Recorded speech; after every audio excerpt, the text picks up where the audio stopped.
All right. Welcome. So we are continuing on.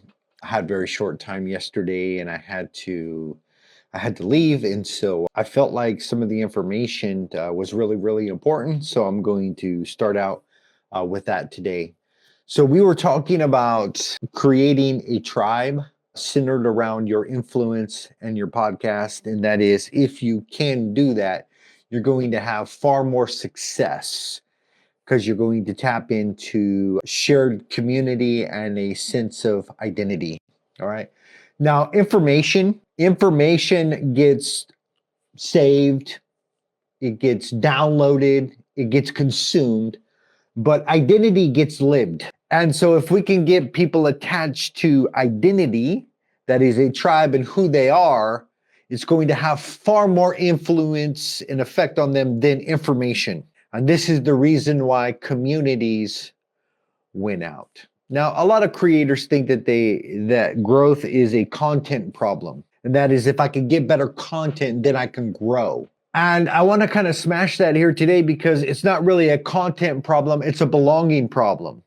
And that is, people want to belong, they want to be part of a tribe, they want to join a tribe, and they don't want just how-tos. Now, I do think this is going to be very important as we move forward in innovation and as businesses move forward with AI and all of these different things, that those who have created community and tribe are going to the people that win out.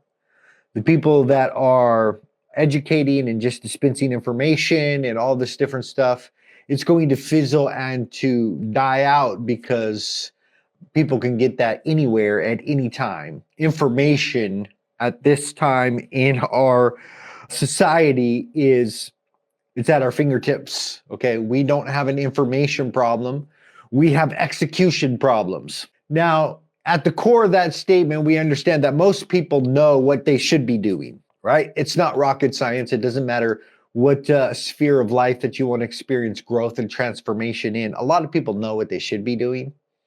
For example, when it comes to weight loss, everybody knows that we need to be in a calorie deficit and we need to have more output. And that is, we need to work out or have steps and all these different things. So when it comes down to the information, a lot of that stuff is intuitive. And a lot of that stuff we particularly already know how to do. We are just not applying or putting into practice the knowledge that we have. And so when it comes to community, that's where community comes into play, because you have a tribe of people that are bought into a certain way of living, and they are connecting together and they're in this shared experience. And it's far more easy to produce transformation inside of a community environment. Now, everybody has a life philosophy. My life philosophy is that we were created for community, and I haven't been able to poke any holes in that life philosophy. In fact, as I grow older and older and gain more wisdom, it seems to confirm that we were made and designed for community aspects, and that no man's an island. The transcending model of maturity leads to a form of interdependence, not independence. Now, we think that ultimate maturity is becoming independent, when actuality it is interdependence. And so that's why I'm here talking today about teamwork and building community, is because in reality, what we want at the core is to be part of a tribe and a community where we are interdependent upon one another. And that is, my skills and my abilities help people within my community. See, this is maturity level thinking. Now, when we're immature, what are we thinking about? Me, myself, and I.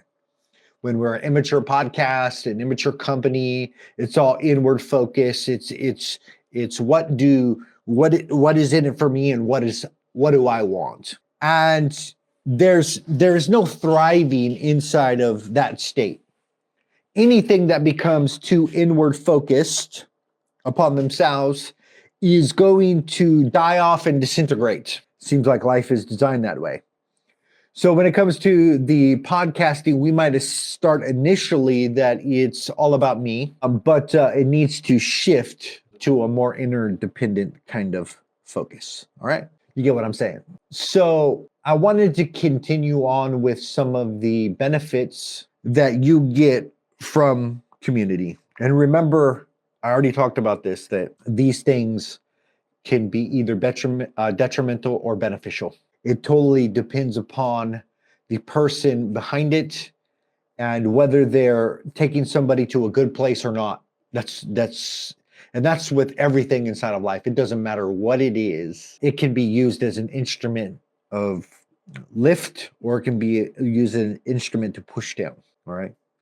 So the first one is identity signaling. This is kind of where they got the philosophy of blowing the whistle, blowing the whistle for your tribe, or I forget the exact terminology, but it's kind of in play with that one, is that when you create community, you are creating a identity signal. And this is who I am. As it grows and matures and gets momentum and movement behind it, it turns into this is who we are. Now, when you think about it in like natural growth and development, it starts out as a single person. And then that single person decides that he wants to be interdependent. And let me tell you, just from biology and according to nature, you have to be interdependent to create life. All right. You cannot create life solo, right? According to nature. And so it's going to take an interdependent sort of mindset that I'm going to connect with another person and we're going to produce something and to kind of create life out of it. All right. And since that is true in the natural, then we have to understand inside of business, the same is true. Is that whenever we do a transaction or a connection, we are saying we're going from this is who I am to this is who we are now, because you're joining this movement, this product, this service, and it's now not just who I am, it's who we are. And it's not only who we are, but it's what that person is becoming inside the transformative experience that you have for them. Now, if you want to get sticky, you're going to have to use more than information. Information alone only engages one side of the brain, all right?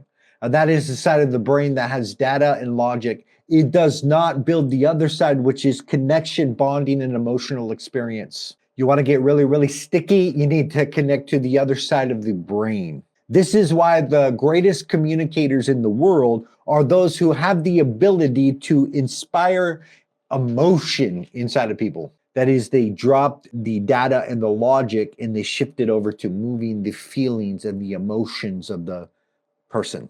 And that's a completely other side of the brain. Now, in reality, we as men like to think that we are rational creatures, but we are moved by emotion just as much as the other gender. We like to think we're not, but we are. All right. We are emotional creatures. All right. Even those who tend to gravitate towards logic and data still find themselves moved by their emotions and or the emotions of others. All right. There's no way to get away from this. So if we want to get sticky, we want to have this kind of identity signaling, then we need to tap into emotional. Emotional has to do with relational stuff. That is bonding, connection, attachment, all of these different things that signify a good and a positive relationship. Now, products or services that change identity and or upgrade identity or produce a transformative process where identity shifts are going to be the most effective, all right? The brands that create community around them, that they get die-hard loyalty and support are going to have the most effect. You know, you think of like maybe a football team or something. This is a very good example of identity and die-hard loyalty. Also in the political sphere is kind of the same mentality, right? Loyalty based upon a identity alignment. So going back to according to nature and looking at your life is that the key moments inside of your life were identity shifts. All right, let me explain what I'm talking about. When you became a husband or if there are any women listening to this, when you became a wife, you experienced a milestone. And a milestone is a significant point inside of your life that caused something that you were to kind of shed and to die off, and then something about who you are to embrace and to embody. All right. And the people that have the most trouble inside of marriage are the people that haven't shed their old identity, right? And that is they're still trying to live the single life. You can only live the single life so long inside of married life to find out that it's not going to work. And a man can only live the independent me, my centered, revolves around me world for so long inside of a married life because it's no longer conducive to the identity transformation. All right. I'm talking in terms of natural terms because I want you to see the psychology behind this and how this plays out, because it's going to be important for your podcast and for your business. All right. So another key moment is when a man becomes a father. Man, you talk about a transformative experience. It's absolutely amazing to watch your child come into this world. There is a time before that event, and then there is a time after. It is so defining and it is transformative. And both of these examples that I gave you was that I was single, but now I'm married, so I'm no longer single. And I am a father now, so I am no longer who I used to be, right? I'm a father now. Transformative, identity shifting experiences, all right? This is what you want to create with your tribe. You want to create an identity shift experience, that this is who they are before they came in contact with you, and this is who they are after they came in contact with you, right? Let me use another one. And this one hits home for a lot of our faith-based folks, is that if you could take a person from non-believer to believer, then you are giving them a transformative experience. And that is, I used to not believe, but now I do believe. And the identity of a believer is different from the identity of a non-believer. And this is the why faith-based communities are so effective in transformative experiences in that realm, that if they can do that, then they created an identity shift inside of the person. All right, you know what I'm talking about. So let's go to identity statements for a minute. And it's not going to take you long to read these identity statements. You can just go over onto LinkedIn. Anybody who's professional, you can go on Facebook and you can read some of the ones that are out there. And what you are going to find in a lot of pages and a lot of people, they are going to have identity statements listed out. Husband, father, believer, entrepreneur, business owner, and on the list goes, right? And that is something inside of them made a transition that they now embody this label. And that's the kind of business that you want to get into. Anything that you can begin to shift the identity of somebody is going to be the most impactful. And it's going to be the one that sticks, right? Another thing also is that if you help people retain their identity, and that is to keep their identity, they're going to help you too, right? And that is if you help somebody save their marriage, right, save their identity, then you are going to have a very effective service. If you help somebody be a successful father, and that is maybe they're having a hard time raising teenage kids and things are not going really well for them, or they have a child who is suffering in some way or fashion, if you can help them maintain their sense of identity that they are a successful father, you're going to have a very good business. All right. And on the list goes. But let's talk about some of the biggest ones. People go to school for an identity transformation. Like they get an education, they get a whole lot of information, but at the end, what they're looking for is the identity transformation. And that is they went there, not a teacher, and they're leaving a teacher. And a teacher is something that they put as an identity transformation, right? Teacher. To go to school for the transformation. You can take this with pastor. Now, there are schools all across America equipping and educating and pouring into pastors for that position. They are successful because they are creating a system and process where you were not a pastor and now you are a pastor. Identity shift and transformation. You wonder why all of these coaching companies that are out there that make you a coach, you know why they're successful? Is because they take people who are not coaches and they make them coaches. Identity shift, transformation. All right. Entrepreneur, that's another key defining moment. I was once working a 9 to 5, working for the man. And then I shifted into a side hustle that became a business and I started my own business. So there is a defining moment where I was once an employee, but now I'm an employer and it is now part of my identity. And so in every single one of these transformations that takes somebody from here to there is in need of a service and a guide and all these different things to make that a reality. All right. Let's talk about finances for a minute. I want to be, let's say I want to be somebody who is wealthy. Wealthy is an identity statement for me. Right. I want to be something who is wealthy. And right now I don't know where all the money's going. It's all over the place and I'm not really tracking it. I mean, it's kind of total chaos, right? And I see where it is that I want to go. I want to go the person who has stability and who has wealth, right? And then that person is asking, who can take me there? What knowledge, skills, and resources do I need to have to take me to that place? To where I'm broke, busted, and disgusted, to wealthy. Transformation, transformative, new identity, all right? From out of shape to fit. Athlete is an identity on the way to be an athlete. Okay, I have that identity out there. So I'm asking myself, what are the talent, skills, and resources that I need to become an athlete, to become my goal weight in tip-top position, physique, and all that different stuff? What do I need to do to get there? All right. So the transformation from overweight to athletes is going to be a journey.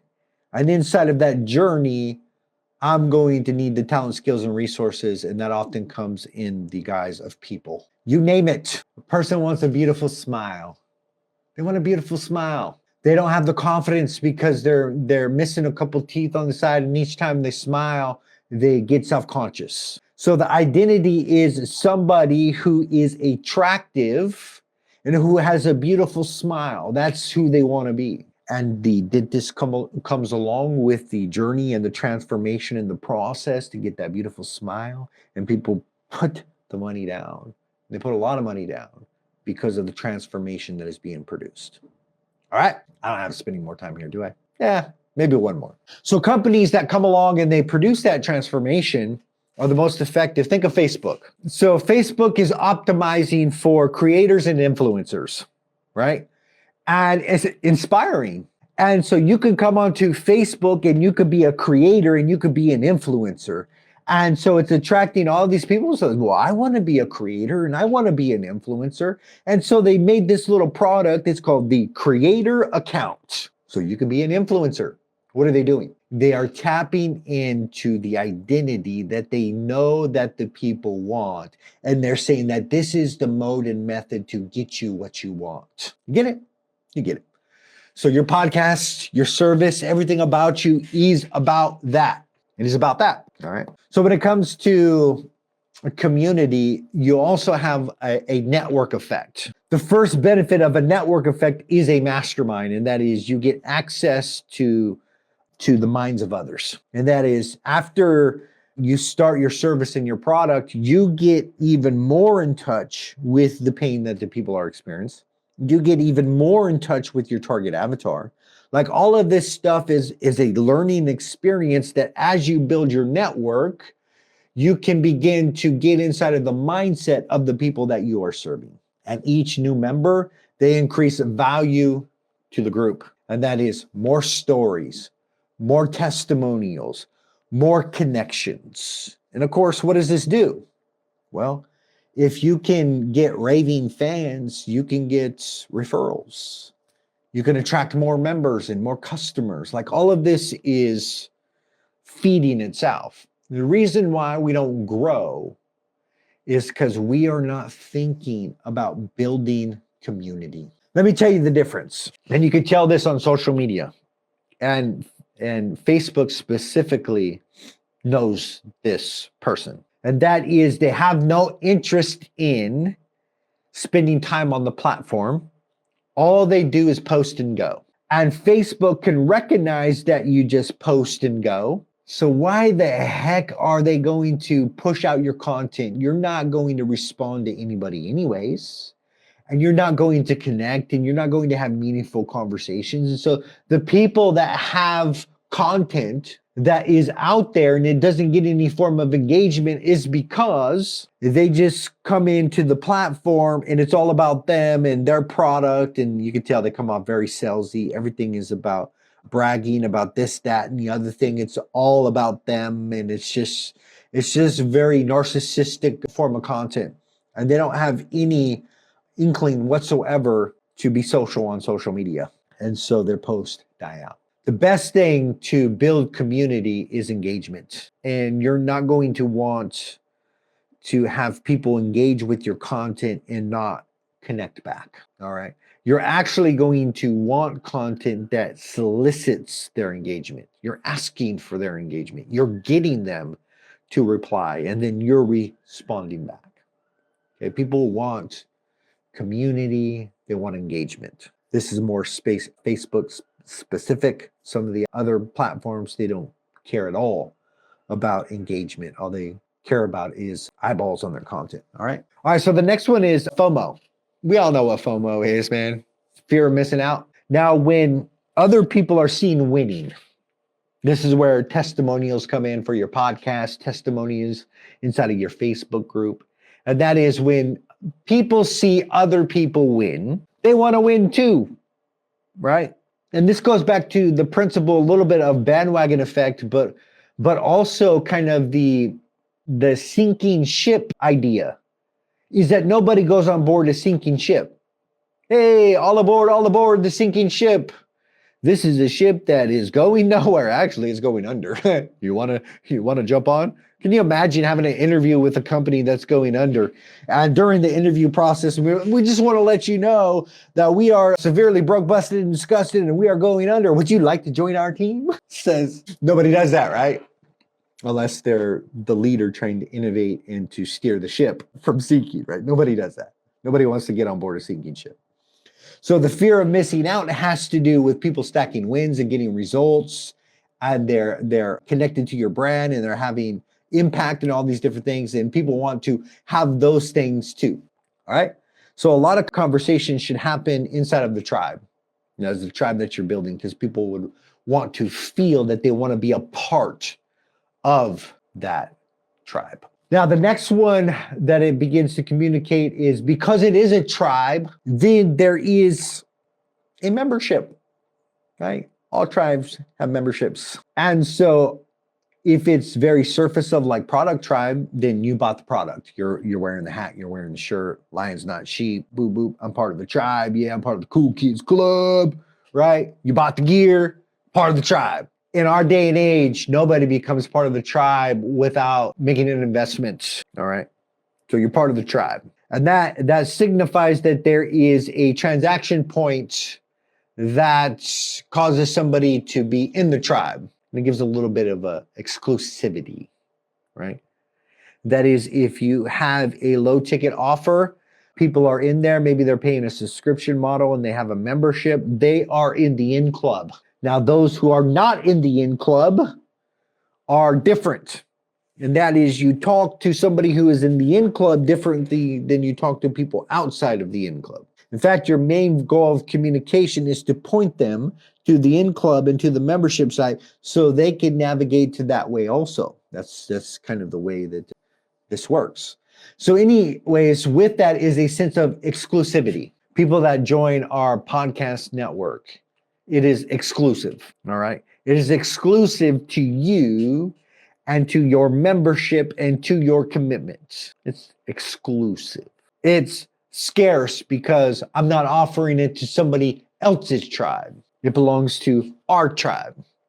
All right. And so this creates, once again, that exclusivity. Okay. Now, the next thing is that people begin to mirror the group, and it creates kind of a social sort of learning. Now, I worked in a treatment center for a decade, and I experienced something they call like social degeneration. I don't know if that's actually a term that I coined or that it's actually a term. But anyways, you take these at-risk youth out of Compton and LA and Watts and all of these different gangs, and you take them out of the environment and you put them inside of another environment that is secluded and way far away from that environment, right? And then you try to kind of mold and shape the values. And let me tell you, this is a tough road to go, because you could take the person out of the hood, but it's a lot harder to get the hood out of the person, right? Very difficult. But anyways, what I noticed was a kind of sense of social degeneration is they got more tricky and more conniving, and they were learning from each other like skills in their criminal activity and all these different things. And they become far more sophisticated inside of their mindset. And then prisons are like this all the time. If you go into there a low-level criminal, you're probably going to come out a high-level criminal in some cases. Social degeneration. Now, the same thing that happened, though, is social uplift. And that is, we can learn and enforce positive systems and ways of being. And that is, people can see what is modeled by those around them, and they can pick up on it, and they can begin to do it and to carry it out. In fact, most marketing is, hey, I'm living this lifestyle, and I'm doing this thing, and I've been doing this thing for quite some time, and you should get off the sidelines and you should do this thing too. That's literally what I built my whole business on, is look at me run. Would you like to run too? Look at me, I'm headed to the ocean of opportunity, of big business, and I'm on my way there. Would you get off the sidelines, and do you want to come too? And so I feel like my main job is to get those who are apathetic, sitting on the sideline, to engage and to take massive action towards going to the ocean. I'm going to the ocean. I don't see why you want to go to the ocean. I'm creating this influence and impact. I don't see why you wouldn't want to create influence and impact, right? Look at Tim run. I want to run too. And so that's kind of the psychology behind most of my communications is somewhere close to that. All right. Now, there's something elite too when you become a part of a tribe that is noteworthy, right? This is the whole premise behind secret societies and elite masterminds that pay top dollar to sit at the table. And depending upon the price, you were willing to pay the price to sit at that table. And now you belong in a circle of elite people. And that is, there is status and there is recognition based upon the circle that you are in. All right? That's just reality. And so we got to tap into that sort of frame and that sort of mindset. All right. All right. So I'm going to get into now the last part of this team is team as in we and community, but the habit of creating a team. And that is, you kind of need a team to pull this off. Now you can fly solo with all of this and you can get pretty far, but let me tell you, it's going to be a lot of work. Okay. So obviously to pull this off, that there needs to be a visionary. And that is, hopefully that is you watching this, is that you are the host, you are the visionary, you are the one who gets clear on the messaging, you're owning the message, you are getting the audience, you're crafting your point of view, and you are the one who is showing up consistently and doing the work. All right? That's the visionary inside of this. The next beyond that is the producer. And that is somebody who is managing all of this chaos. And not only are they managing, but they got the quality control thing figured out. They are the person that keeps the train on the tracks, that is the schedule, the prep, the running the shows, the deadlines, the standard, all of these different things. You have somebody who is managing. the process and systems. Now, in some cases, there are some superpower people out there who are really, really good at both visionary and integration, but I haven't met a lot of them. And that is, it's hard to come by because you're literally asking somebody to step into almost complete polar opposites. And to be able to do that is a skill level that is very, very high. Now, some of the most successful companies, like Facebook, for example, you have a owner who is both a visionary and an integrator. And that's why he's able to think about both sides of the coin. But the reality is that if you're going to pull this thing off, you're going to need somebody who integrates, all right? If all you are doing is the visionary and the communication, and you think that's going to be enough, that's just simply not the case. There's going to have to be somebody behind the scenes managing everything, all right? What that looks like is, gosh, there's a video editor behind the scenes. There is the copy, there is the social media strategy, there's all these other things that happen behind the scenes of a podcast that must happen in order for it to be successful. Now, there are clips of chopping up reels and doing all of these different things for social media and all that different stuff. And we need a team. Now, I would like to talk about for a minute what happens when we don't have a team. Because I've been there, right? Remember, I've been doing this for years and years and years, and I didn't start out having a team. That it becomes a little bit of a dread because getting on the mic, talking, doing all of these things that come naturally for visionaries and influencers. Give me the mic, give me the camera. I got my skeleton script. Let's go. I'm ready to go. Let's do this thing, right? Fired up.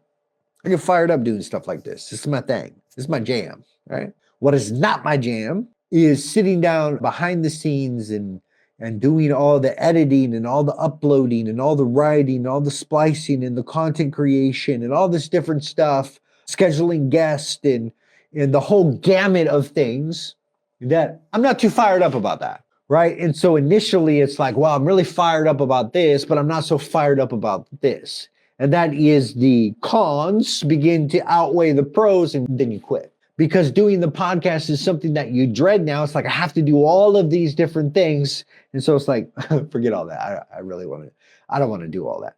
That's one of the consequences of flying solo in trying to do everything yourself, right? The other consequence is you're not really that good at all of those things you think you are, right? But you're not as good as a specialist. Now, you could be a generalist, and that is you can be a video editor, and you could be a copywriter, and you could be a thumbnail creator, and all of these different things, but you can't do it at the skill level of a specialist, all right? I've mastered the art of being a generalist, and what you got is something that's mediocre, right? This is what happens with generalists. Man, I can fix some plumbing. I can do some electricity. I can paint. I can slap some drywall up. I can build a kitchen and do the cabinets and the countertop. And I could do all of this generalist stuff, but I can't really do anything very good. Not at a specialist quality. All right? Not at a specialist quality is what I'm talking about. So if you're going to want to grow, you're going to want to market, you're going to have somebody who's booking, you're going to have somebody who's designing, a creative, and you're going to have a CRM that has lead capture and all these different things. So there is a lot of back-end stuff that needs to happen. But don't fear, okay? Don't fear, because you need to start out with your message and what it is that you're talking about. And you need to get the momentum and you need to get going. But just know that you are building a machine. And if you treat your podcast like a business, then there is going to be an aspect that is marketing. There's going to be an aspect that is production. There's going to be an aspect that is integration. And that's what I'm talking about, is to be highly successful at podcasting, a team eventually must be created in order for speed, in order for efficiency, in order for things to move like they should. All right? All right. That ends the habit of creating team. You see, successful podcasts are rarely built by one person doing everything. Think about it. Do you think the elite podcasts that are out there, do you think they got there without a team? No, they're there because they had a team. You see, the host, it brings the message and the consistency, but the team is what is working behind the scenes, creating the leverage. You need someone to manage the production, edit for quality, someone to redistribute, someone to put out the content on social media so it actually travels and gets wings. All right? The team is clear what you need. And if you get a team, then you are going to stop with the scramble and it's going to become easy for you. And we've built our business based upon this model because we are dealing with doctors and dentists and coaches and financial advisors, entrepreneurs and business owners. And let me tell you, they shouldn't be a dollar waiting on a dime. And that is, they shouldn't demote themselves to entry level or some type of work when they should be focused on building a business, creating wealth, and making money, right? If you leave the creating wealth and making money and building a business and you go and focus on lower level tasks, you are going to shoot yourself in the foot, right? But it still needs to be done anyways. But you don't leave what it is that you're doing to go service this. And this is the way that I can tell a true business owner from an entrepreneur and an entrepreneur from those who are just dabbling. And because they suffer and they go in alone and they do it themselves. And anybody who is successful in business and life, they know and understand that this is an investment to their future self, and they know that they ain't got time for that. They're going to stay in their lane, they're going to build their business, and they're going to create money. All right. All right. I will see you tomorrow.